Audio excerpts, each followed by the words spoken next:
I was in tons of pain and I was bruised to death. I ignored it for a really long time and I just grin and bared it because I thought, you know what, it's just the way it has to be. Wrong. That is not the way it has to be. If anybody's in any kind of pain, like that's not how it should be. There's always a root cause.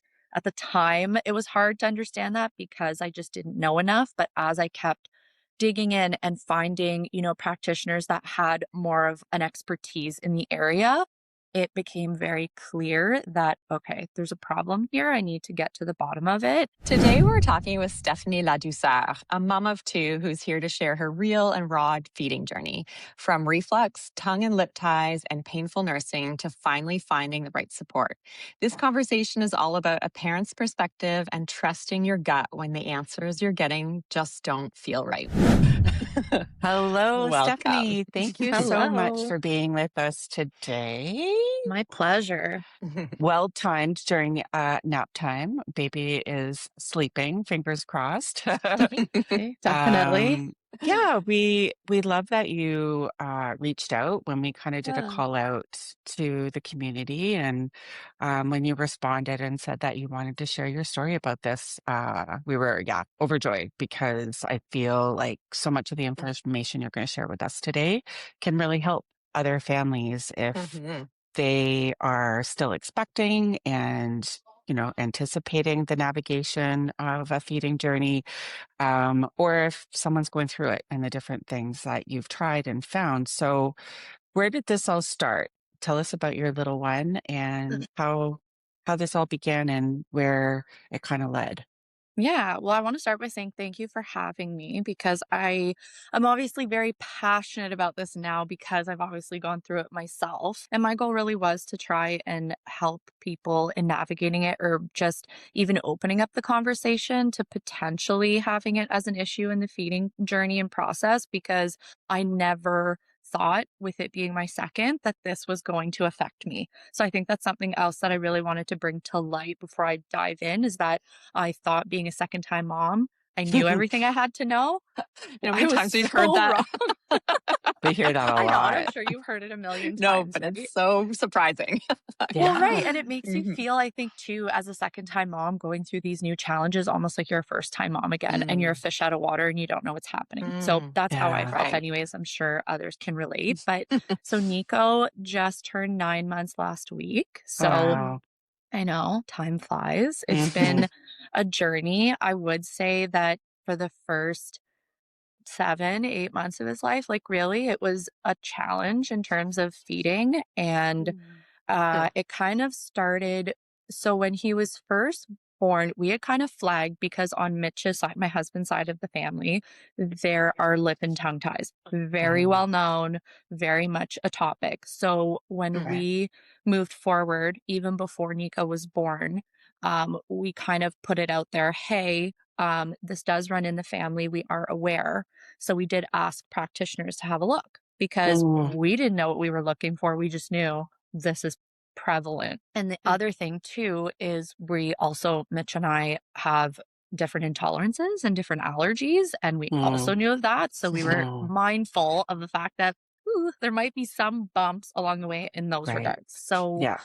um, when he was first born, we did have a couple practitioners look because essentially, and again, I'm not an expert, but this is just on my journey and what I've researched kind of thing. It can be Mm. different for everyone, but a lot of practitioners simply look at the ones that we got, whether the tongue can kind of stick Mhm. out or not. And then they kind of Mm, categorize it as tongue tied or not tongue tied based on that. mm, But what I've learned throughout the process and along the way with Nico is that that's so far from the truth because Mm.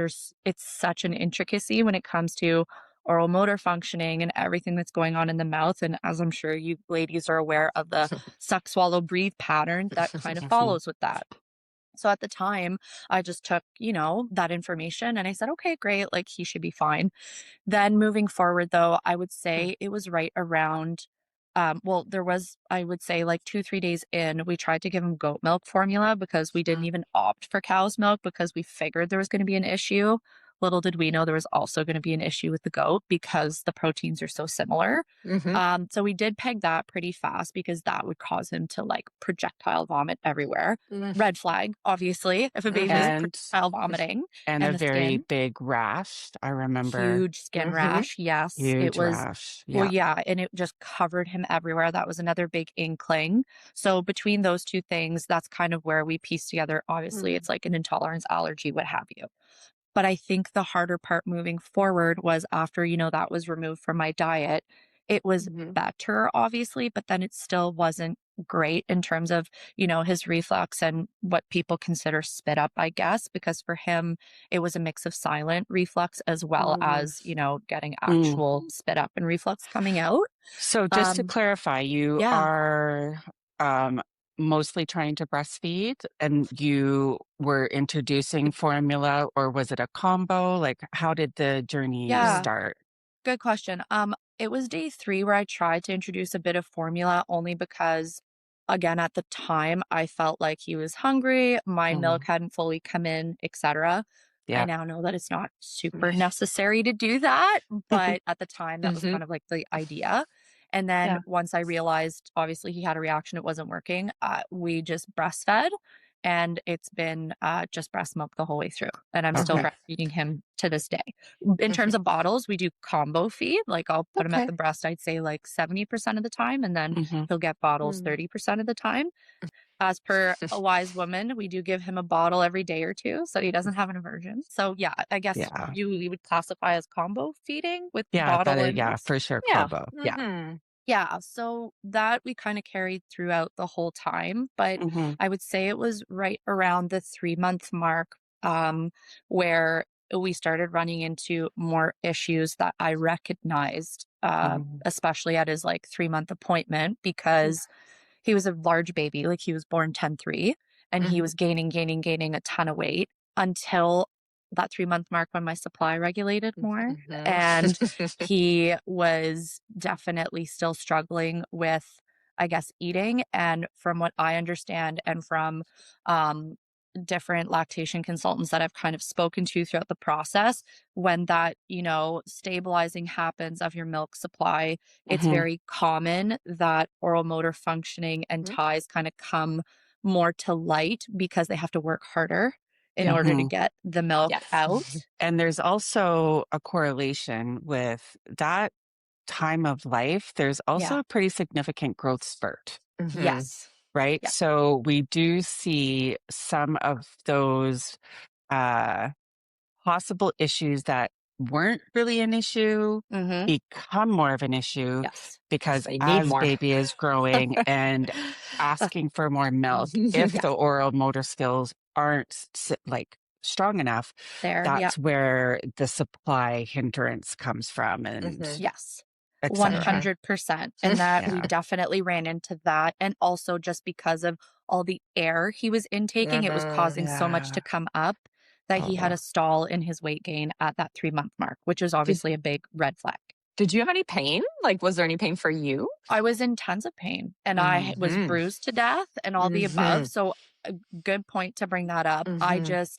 And I would never suggest anybody do this. I ignored it for a really long time and I just Mhm. grin and bared it because I Mm. thought, you know what, it's just the way it has to be. Wrong. That is not the way it has to be at Mm-mm. all. Mhm. Yeah. So I would, strongly Mhm. urge if anybody's in any kind of pain, like that's not how it should be. Mm-mm.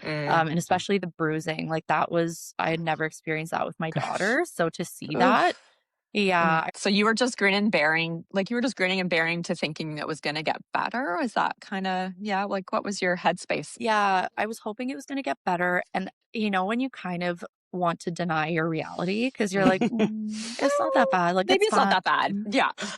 Right. So I think that's kind of it. And I see it almost as like a survival Mm. mechanism as a mom, Mhm. right? You're just like, it's fine. We're Yeah. fine. We're just We'll going to get do through this. it. Absolutely.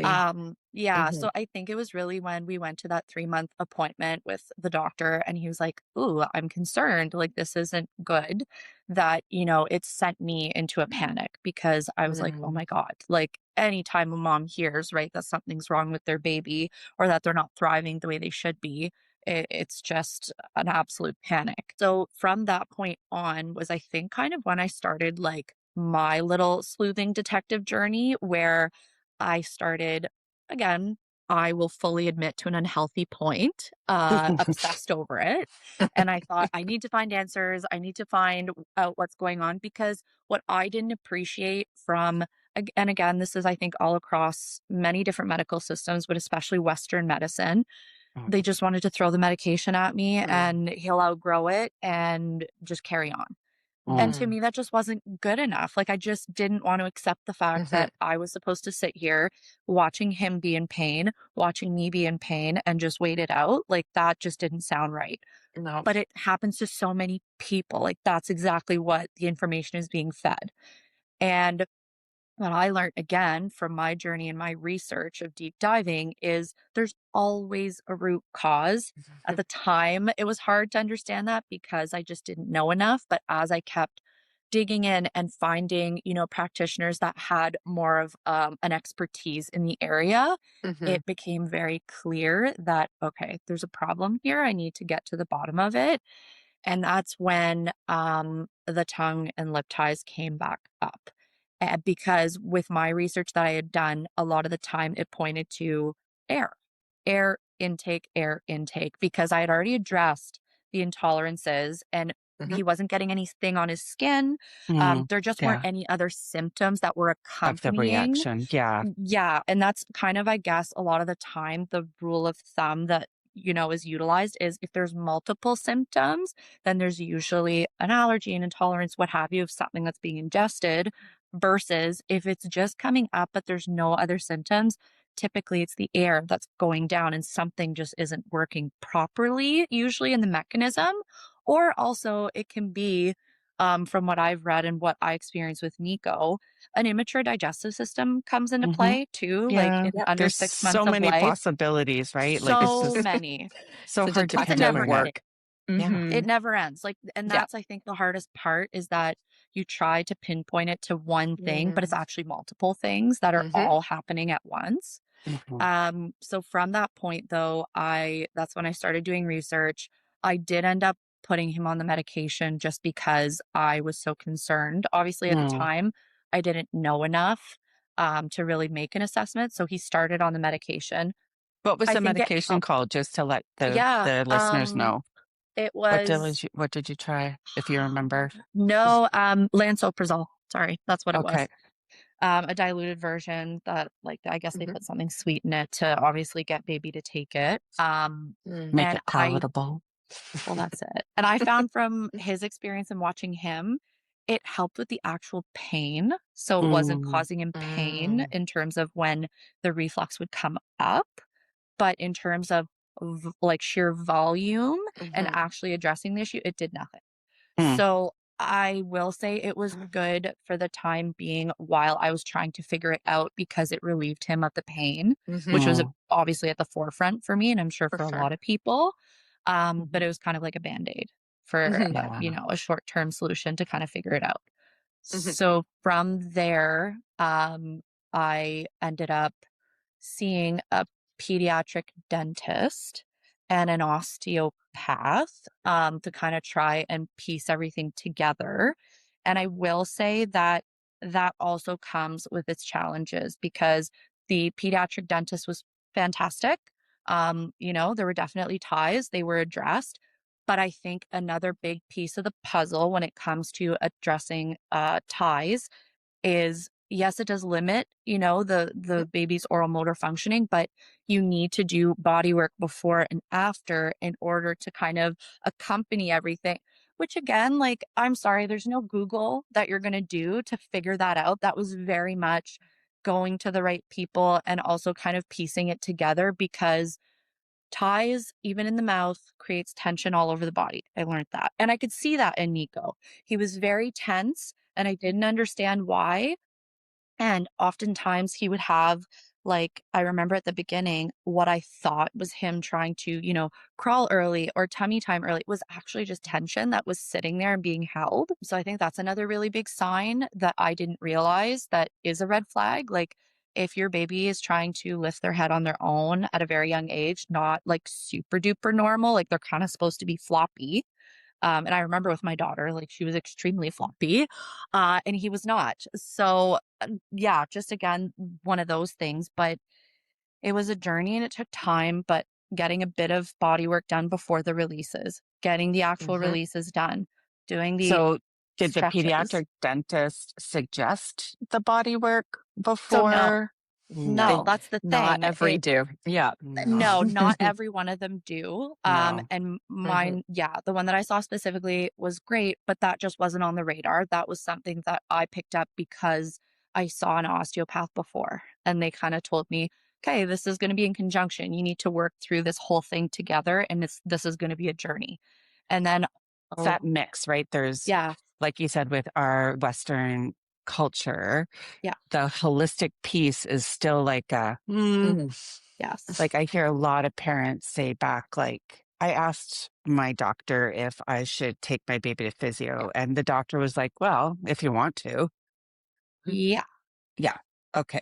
which is Sure. such a problem. Yeah. Yeah. Yeah. And it's funny because I can relate to that because when I after we saw our family doctor, he sent us to a pediatrician because he just didn't feel comfortable, obviously, in the area and said, you need to go see somebody who knows more and knows better. And the reason why I'm saying that is because when I went to go Knows see more. the pediatrician, it was very much I asked, "Should I be Mm. seeing a lactation consultant again? Should I be seeing, other people for body work, etcetera?" And the answer that was given to me was, "You could, but I don't really know if it's gonna make a difference." There we go. And that is so far from the truth, and that is such a Yeah. false narrative to give parents Mm. because it's all of it. It is the holistic approach. It's every single little thing that you can try, to do Mhm. to help your baby feel comfortable in their body and be able to eat properly. And I do know, like, it's hard because they're in a position where they possibly see families who may not have access to that, right? So I feel like they do their best, but they possibly have to stay a little unbiased about that because what if a parent doesn't have extended benefits and, you know, an initial appointment for a physio is, Not $150 an cheap. hour, Yep. But right? you should have your options. It's kind But of you like should be given pelvic floor options. therapy. Yeah. Like, seeing a gynecologist and they're just like, see you later. And you're like, I don't feel great. Oh, you're fine.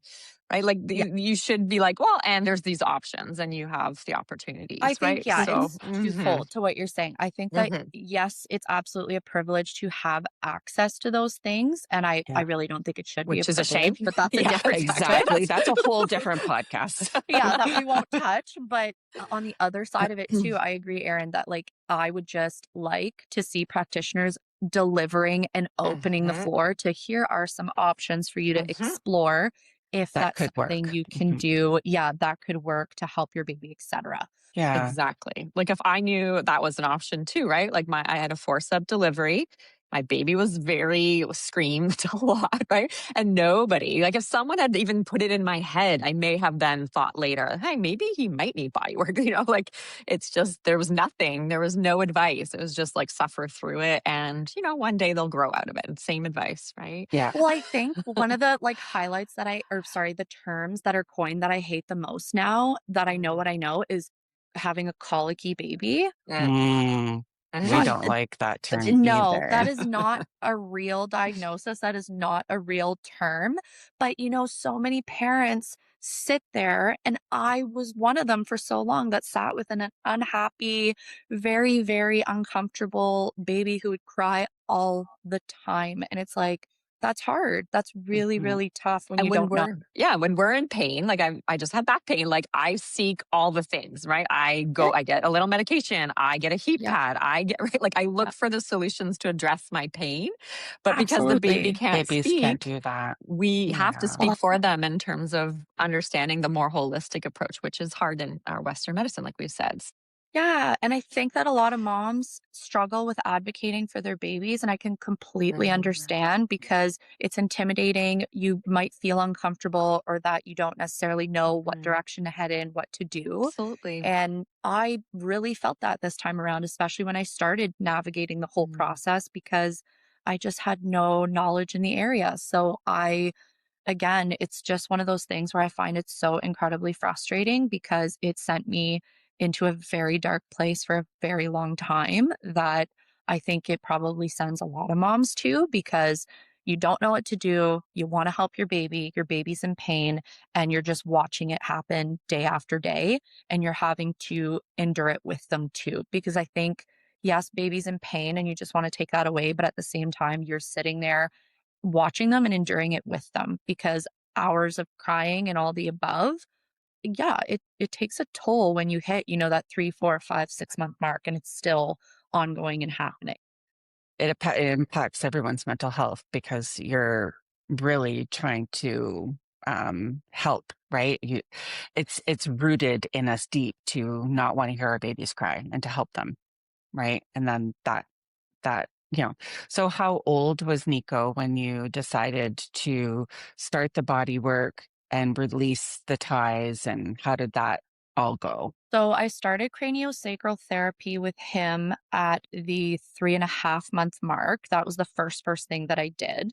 Then I moved on. We did a little bit of that and it was great because again, yes, physio is expensive. It was done by a physiotherapist, but they were able to give me a lot of the work to do at home with him, which was great. So it was a lot of, and again, that takes a big toll too, because you're trying to do these things 3, 4 times a day, nonstop in between everything else. So we did that. And then we moved on to a little bit of osteo, probably a month after. Then we moved on.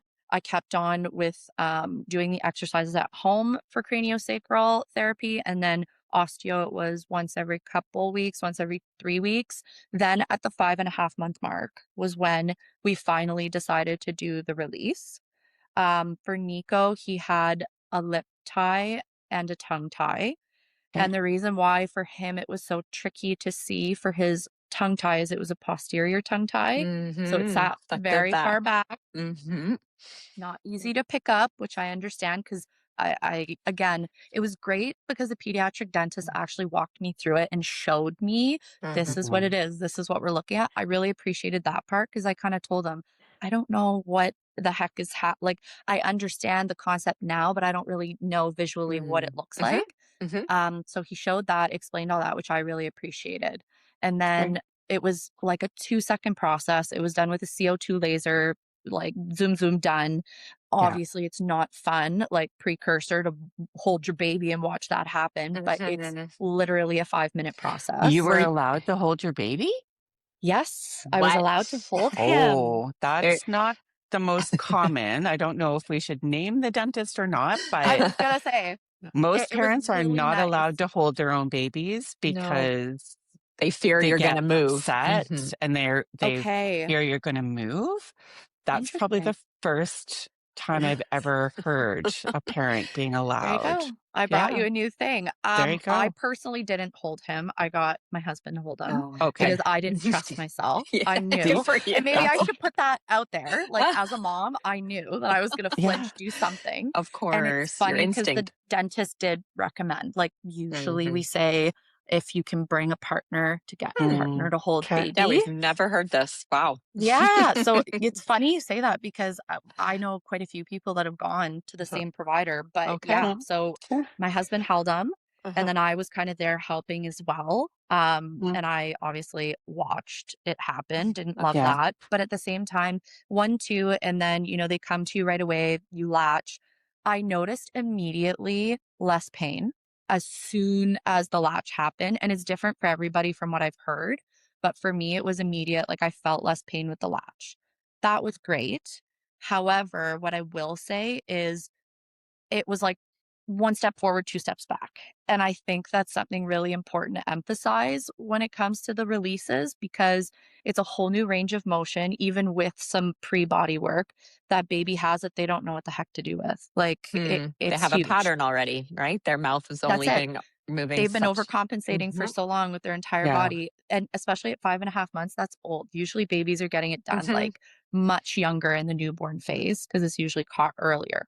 So, that was interesting because I had to work so incredibly hard with Nico to, kinda overcome that, and this was not a matter of weeks. This was months. Like it was took time after the release was done at 5.5 months. We kept carrying on with body work, which I think definitely was the big thing to tie everything together.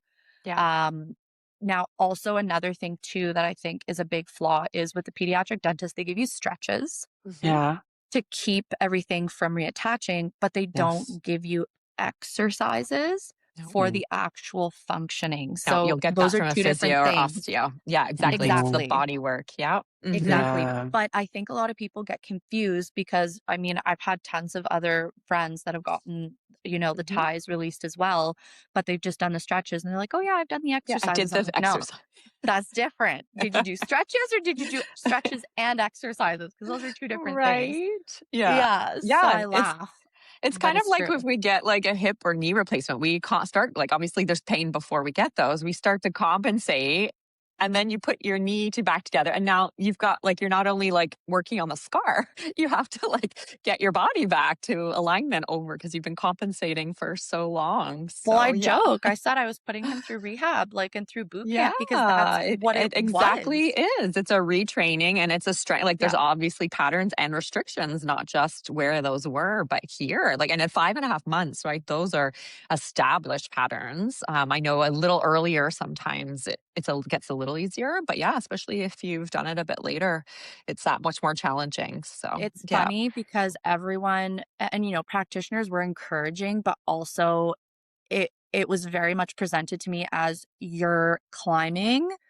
a very, like, insurmountable almost task at this age to try and continue your breastfeeding journey and continue to get him to get the nutrition he needs, etc. But I'm stubborn. I wasn't willing to accept that as an answer again. And I said, no, like, yes, this has been really hard. This has been by far one of the hardest things I've ever had to do, but it meant so much to me to continue my breastfeeding journey with him. And it's funny because walking into this pregnancy and having him, I was really unsure at first if I was even going to breastfeed. I was like, I don't know if I'm going to do it again. Like, I breastfed my daughter for a year. It was great. She self-weaned. I was like, that's fine.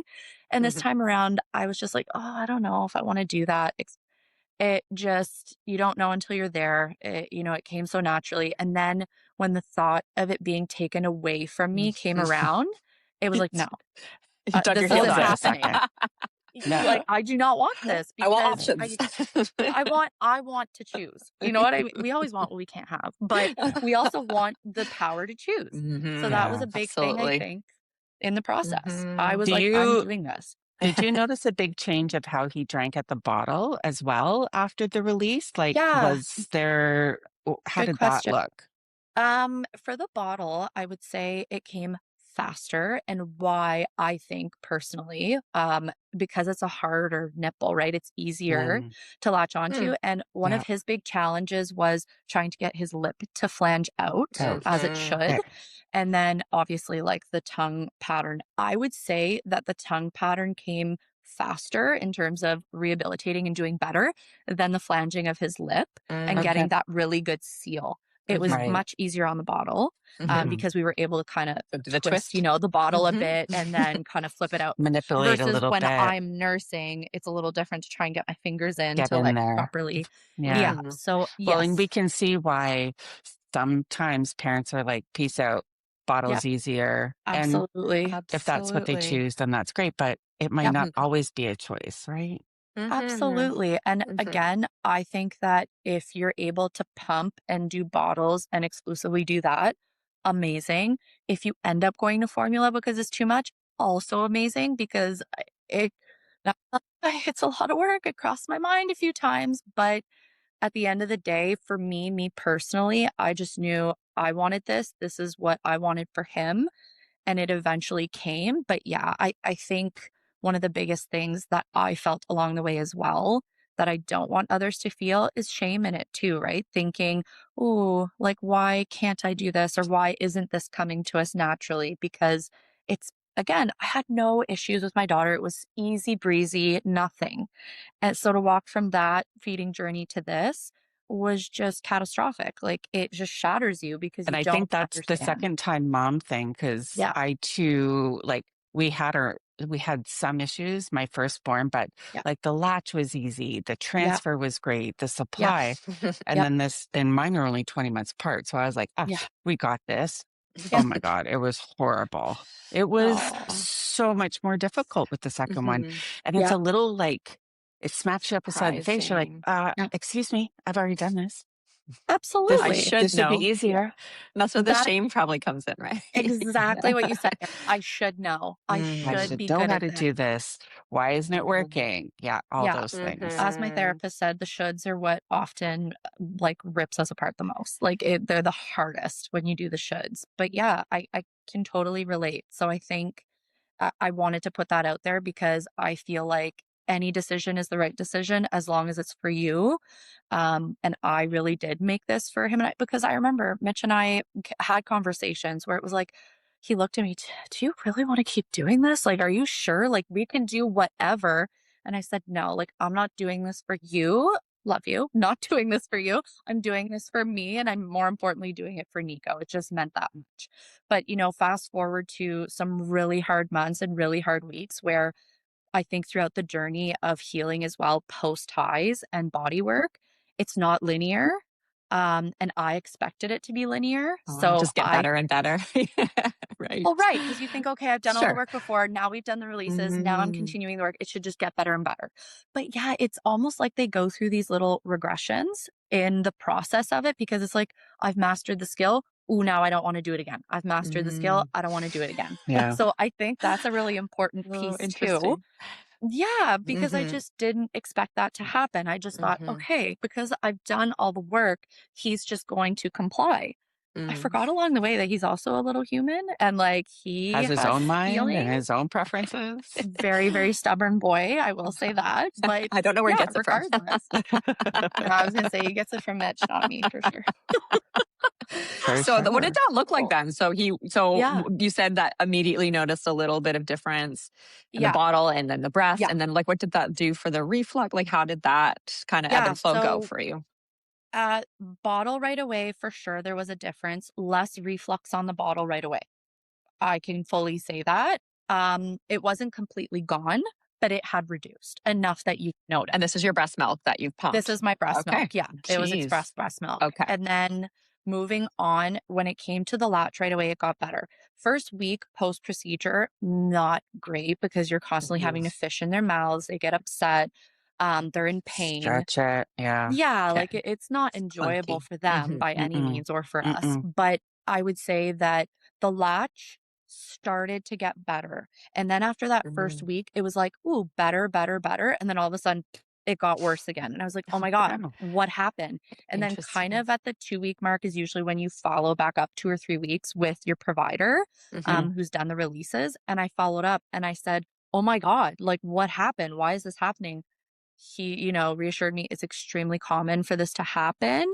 There's usually a regression and a dip, and there might be more, but Hmm. especially at 2, 3 weeks post procedure. And then hopefully you should see more improvement again. And Was this again, was yep, this sorry. follow-up in person? Like, was he looking in Yes. Nico's mouth Yes. Mm. Yes. again? Yes. Amazing, because Yeah. not all providers like they'll say, "Oh, give us a call for a follow-up," but Brutal. you can insist on an in-person, Hmm. like, Well, do you want to check make sure through. they haven't reattached? Like, right? Yeah, That's like, kind of how are the you supposed to biggest know? piece. You're not a Hmm. Well, dentist, you're not an Well, expert that's in it. You're this. not the Yeah, expert. No, they yeah, No. actually insist on you coming in Hmm. person for the Great. amazing. follow-up. Yeah, which was great because again, what the heck do I know? So, and it was good too to be able to ask all your questions, right? Because I had a million. I'm like, what is happening here? So it was great to hear like normal, it's okay, part of the process, etc. And I had mentioned to them as well when I was there, I've been doing pre and post body work, etc. They said you are doing so much of the work. And I kind of pressure them. I said, but why aren't you offering up that information with the appointment and saying and strongly encouraging it? Again, I know it's not accessible to all, but just kind of adding to it that, it makes a big difference. And they said, like we should really consider that because it is so important. And when we see families doing the body work, we see progress happen so much faster and more consistently. And then I would say, to get him fully without reflux was a Mhm. month ago. A month Wow. ago. So at Month eight ago. months. 8 Ooh. months, he got all of the reflux completely gone. And I would say, you know, Mm. I can tell the difference now because we've had so much practice between a good feed and a bad feed with him.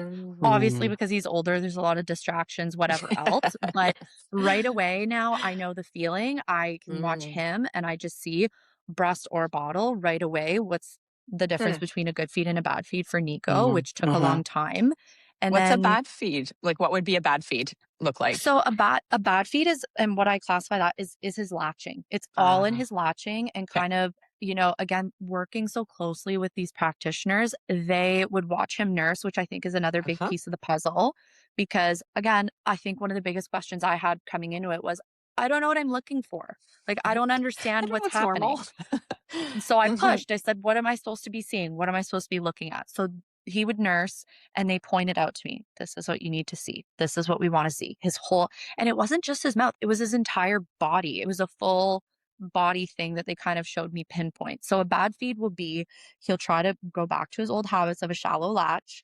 He'll kind of be flicking on and off, looking around and that, and that's age, but also I just know him that it's also habits because they're not fully ever gone, I think, but it's just we teach and they learn. I think it would have been gone had he been younger and gotten all Yeah, this done, but right. regardless. And then a good one is nice deep latch. She's staying Mhm. latched. I can hear the proper transfer, when they're Mm. taking the nice big gulps, all of the above. Mhm. Because I mhm, think one of the other big things that came that I now looking back on were symptoms that I just didn't realize. When he was on my breast, he would sputter milk a lot on the Mhm. sides.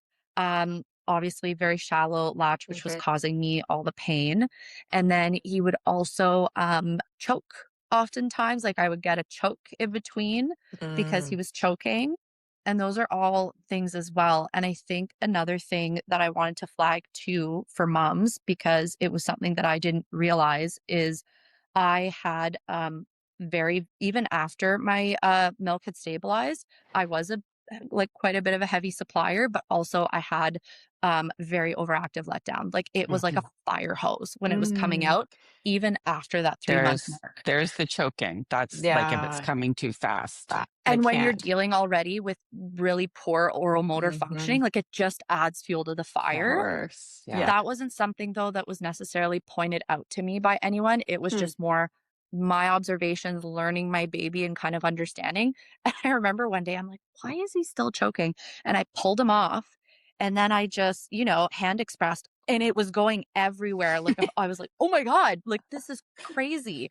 I understand why you're choking now. Right? They're just, So well, yeah, and I'm like, "No So wonder." Like, stuff. I would be doing the same thing. Mhm. So that was another piece too, where I feel like we're Mm. kind of afraid almost to, like, explore and look around and figure out what's going on, like, and kind of playing Mhm, detective with our own bodies and our babies. Mhm. And it took me a long time. Like, I think I only figured that out when he was, like, 6 months, 6 and a half. Mhm. Like, it was after the releases because I was getting frustrated because I'm like, "Why are Mhm. you still choking? You should Mhm. not mhm, be choking nearly as much as what you are." Well, Mhm. funny enough, like, I was fire hosing him every time. So mhm. Yeah, I had to let him. the letdown is happening Mhm. regardless of whether he Absolutely. had good oral motor skills or not, right? Absolutely. Mhm. That Yeah. yeah, that was just a whole Right? other Which thing is where it would have affected him even if he was the best breastfeeding baby ever. absolutely, yeah, or But if it just it's different than a and low milk supply, right? Like there's those exactly. 2 di yeah, yeah, it makes a It was difference, so just more mhm. layers in our feeding journey that I Yeah. hadn't dealt with and that I just didn't You're like, "What fully else? understand. What Yeah, else? you had a Well, lot. that's what I kept saying. I kept looking and being like, what else could possibly show up? But I can honestly say now on the other side of it, he feeds beautifully. We are having such a better time. There was a point in time too, even while we were kind of trying to find our footing and figure everything out post release, where he wasn't wanting to nurse as much because he was like, what the hell? Like, what is happening? I don't want to deal with this. And they get smarter, obviously, and more aware. So I got scared at one point thinking, oh, maybe he's trying to like self wean or whatever. But I said, like I still want to stick it through and see it through. I think some things are phases too, obviously. And yeah, coming to it now, like he's nursing beautifully. I'd say 95% of the time. There's that 5% that I think is also his age and wanting to look at other things. But we've finally come to a really good place. But I can't say it didn't come without so many hurdles and battles along the way. And that, Yeah. And I think, yeah. And I think every journey is so unique and so different that there's not like one checklist that you could, and it's really about capacity and doing the work and and giving grace to yourself if you're like, peace out, can't be bothered with this anymore, right? yeah, it's hard. Absolutely. Hmm. Absolutely. I think that's a big piece of it is just being kind to yourself because I was not. I can fully admit that. I think that, going back into therapy and really, taking a hold of postpartum for me, because obviously it came with postpartum depression and anxiety just from the journey that we had.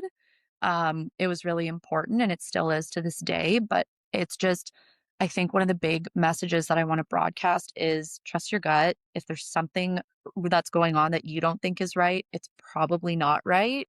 And it might not just be one thing, it might be many different things. And if you're up for, trying to decipher it, great. If you're not, also great.